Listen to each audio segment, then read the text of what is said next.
Hello, welcome back to Desperate Living. Today we've been out and about visiting the world of Tim Burton, the new exhibition at London's Design Museum, which, if the huge crowds that had turned up on a Wednesday morning or anything to go by, is going to be hugely popular. Whether it deserves to be hugely popular, that's another question. This is an interesting exhibition, one that focuses on, I'd say, about half on Burton's art, half on his films, with other bits thrown in. Interesting for what's not included, as well as what is included. We'll come to that in a couple of moments. For my cards on the table, I'm not a huge Tim Burton fan. There are quite a few of his films that I've enjoyed, but certainly not any of the stuff made in, the last 10 or more years. But, I do like his visual aesthetic as an artist more than a filmmaker, perhaps. I was joking that it's a shame that he didn't stay as a cartoonist rather than a filmmaker. I mean, looking at his work here, you can obviously see the influences. I would imagine there's the Addams family from Charles Addams. Obviously, there's the work of Garth Wilson. I see bits of Ralph Steadman and Gerald Scarfe in some of his other work. So it's not like his aesthetic is particularly unique or unusual, but he's good at what he does. On screen here is a recreation of his work desk, which, shall we say, is probably a bit of a dramatized version of his workroom. This exhibition has toured the world in various forms. This is the final version of it, and it's a bit of a mixed bag because, well, it's nice to see all these kind of things, notebooks, early works, things that perhaps haven't been seen elsewhere. Although, of course, there are enough books about Tim Burton, books by Tim Burton of his artwork to suggest that there's very little of his material now that is completely unknown. But yeah, it's good to see all these things together. It's a sympathetically laid out exhibition, I suppose, but also a bit higgledy-piggledy. Once you've got past this opening room that we're looking at now, which is all early work, it tends to be somewhat all over the place. Perhaps designed more in terms of keeping the audience happy rather than giving some kind of a coherent timeline to what we're looking at. The crowd, I have to say, was a bit of a curious collection as well. Not sure how many of them actually knew who Tim Burton was or what he'd done. At one point, somebody was saying how much Edward Scissorhands looked like Johnny Depp, and it's like, well, go figure. But yeah, this is, the artwork is good, and it's certainly interesting to see how somebody evolves a style and how his specific character designs have been there for a very long time, throughout most of his life. He's, I'm not, as I said, I'm not saying he's the most original artist in the world, but he's got his particular style and he's got his particular characters that he likes to go back to again and again and again in all his work. And you can see this in the movies, obviously, the animated movies like The Nightmare Before Christmas and The Corpse Bride, things like that. And here we're seeing, obviously, a lot of his early work and the things that influenced him. Giant monster movies, horror movies, and Ray Harryhausen, of course. This is a little case of his book collection. The Batman titles are quite interesting. I mean, they're much later than you would imagine would be influencing somebody who was growing up in the 1970s, but there you have it. And this is the point where I started to question just how much the people that put this together know about any of the things they're talking about. And it would seem not. I mean, there's a great poster for the Spider and the Brain Eaters. It'd be very nice to see that. It's huge. Maybe it's from the Tim Burton collection, but if we zoom in here on this caption, then you can see that they're talking about Universal horror films. Universal horror films are pretty much conspicuous by their absence from all the stuff on display, other than um, Frankenstein's monster here on the cover of Famous Monsters. But does that really count? I mean, most of the other stuff on display here, it's Harryhausen, it's AIP, and yeah, I mean, Universal horror is a nice little glib phrase to use. If you don't really know much about horror films, you tend to think of all old horror films as universal horror, I suppose. And I very much suspect that the people who put this exhibition together know very little about horror films, have very little respect for horror films. That's a very random display of stuff. Again, great posters, Monster on the Campus, fantastic movie, fantastic poster, but the information straight away there was like, this is clearly incorrect, and I suspect that you really don't know what you're talking about. And if people don't know what they're talking about with the things that you know about, you also wonder if they don't know what they're talking about with the things you don't know about. We talked about omissions. I mentioned the idea that things are missing. There are entire movies missing from this collection, and we'll come to that in a moment. But what was notable here is there's this big display about The Nightmare Before Christmas. Doesn't actually mention the director, Henry Selick. You would be left thinking that Tim Burton had actually directed this movie rather than just produced it and obviously provided all the visual aesthetics for it. But, he's not the film's director. And that does feel like it should have been pointed out. Everybody else involved in that film seems to get a mention on that display, but the actual director of it, no. And that feels like it's a deliberate attempt to mislead. I'm sure it's not a deliberate attempt to mislead. I'm sure it's just a ludicrous omission. But it feels that way. I do like these little Jack Skellington heads. They're quite fun. And there are lots of figures, which I assume are original animation props from the movie. I mean, to be fair, as with many animation props, when you see them in the flesh, they're nice, they're fun, but they do also look like toys. Now, here you're getting a slight hint of one of the weird aspects of this exhibition, which we kind of notice when I zoom in a little bit on some stuff. All these case displays have a kind of a black mesh over the front of them. Here, by the way, the only reference to Pee-wee's Big Adventure. Literally, that's it. Two pictures, none of them of Pee-wee Herman.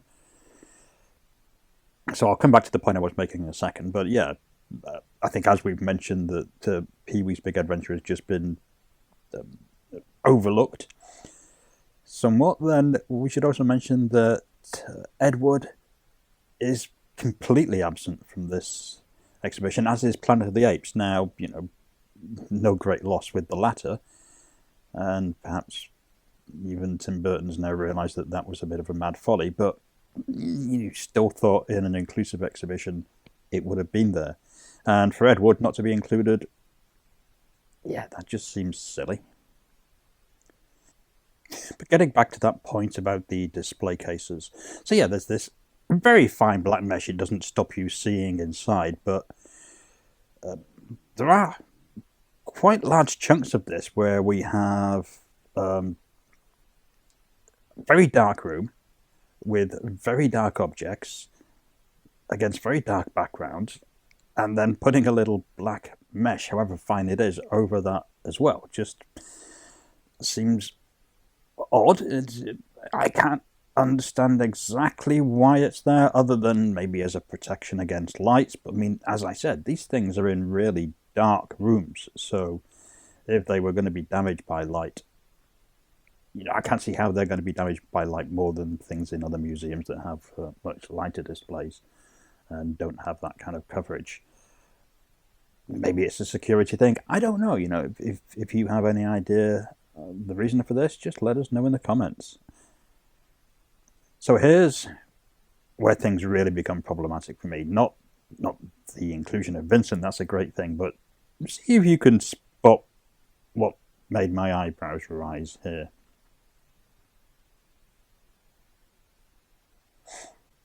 Can you see it? Did you notice it? Look at this quote. Acting legend Vincent Price, star of several Hammer films. Vincent Price didn't star in a single Hammer film. And I'm sorry, that might seem like nitpicking, but it's the kind of basic information that is not that hard to find out, and you should expect somebody who's putting these captions together, who's curating this exhibition, my God, even Tim Burton himself, if he went to have a look at the damn thing, to have actually said, wait a minute, that's clearly wrong. And it's sloppy. It's just really, really sloppy, and unnecessarily so. So here again we have costumes, and as you can see, again, we've got this very dark room with super minimal lighting, but very dark outfits. They're not really being shown to their best, it has to be said. And this Headless Horseman was not the worst example by any stretch of the imagination. I mean, some outfits I've just edited completely from this video because there's no point including them. They just look like black shapes. Here we come on to Edward Scissorhands, which, yeah, I mean, here's the costume. Again, very black, very dark, but we do get to see the actual Scissorhands. It's kind of fun to see those up close and personal, so to speak. And they're marvels of steampunk ingenuity, I suppose. And one of the robotic machines. But yeah, I think when you either have so little respect for the genre, or you're just lazy, or you're rushed, or you just can't be bothered for whatever reason, that you make such ridiculous mistakes as saying that Vincent Price was a Hammer star. I'm sorry. That's not acceptable in what's supposed to be a major exhibition. There's surprisingly little on the two Batman films. I'm not quite sure why that is. Maybe there's just not enough material available. I don't know. I mean, again, you can see the mesh here in the way, and here we have the Catwoman outfit, which I can't help but think might have been better off on an actual mannequin. It just looks like a bit of a kind of a bin bag almost. And again, black on black with a black background. Here's costumes from Wednesday, and yeah, very dark outfits on dark backgrounds in a dark room. It's like odd, I think. I think a great number of the people that were there today seem to be people who knew Burton primarily through Wednesday, and maybe the Beetlejuice movies. I mean, there are some movies that I'd completely forgotten he'd made, one or two that represent. I mean, Big Fish gets a single image of a big fish prop. But yes, I mean, I think literally to just not even mention some of the other films that haven't been included is just weird. But the art was great. I mean, this is all from the aborted Superman project that he was working on, and sounds fascinating. Sounds also like the kind of thing that DC would never have signed off on in a million years. These are some great cartoons. You can definitely, I think, see the influence of someone like Dan Wilson in these. There's a kind of a typical Ramones piece. These sculptures are based on one of Burton's artworks, so they've actually been made for not for this specific London exhibition, but for the touring exhibition. This, strangely, I think was my favourite art piece. I thought this one had, it's got it all going on there, and maybe it feels like a complete distillation of Burton's aesthetic in some way. And these were good. These images, some floaty brains on the wall, and more interesting little sculpture displays. This whole section, as well as being more brightly lit, had very interesting doorways. You've probably seen a little hint of that as we've entered. Quite hard to really capture on camera, especially in a very crowded room, has to be said. But I've done my best to give you a little feel of that. You'll see in a moment as we leave this particular section. Yeah, I mean, all this art was great. I mean, I think if it was all this stuff, funnily enough, I would have enjoyed the exhibition more. But at the same time, it felt a little padded, I have to admit. And quite honestly, yeah, I was kind of bored by the time I got to the end of it. Like I said, I'm not a big fan, and if you are a big fan, maybe you'd be a lot more thrilled. But I have a feeling that there's just not enough going on here to hold the attention. And it's ironic that, on the one hand, it feels really padded, and on the other hand, it's missing some obvious stuff that should be there. Often the case with exhibitions, I'm afraid. It tends to be too much of one and not enough of the other. So the final thing that we'll see coming up in a moment or so is a nice glowing carousel that I think was probably the best thing in the exhibition, to be honest, even better than the artwork that I liked. But generally speaking, I can't honestly recommend this. If you enjoy this kind of content, then make sure to subscribe, like, share, so that you don't miss anything that we do in the future. And of course, leave us a comment. Let me know if you've been to the exhibition, if you enjoyed it, if you were as disappointed with it as I was, or if you're a fan of Tim Burton and you think I'm talking out of my arse when I say that he's just not all that. Interested to hear your opinions. Thanks for listening. I'll see you again soon.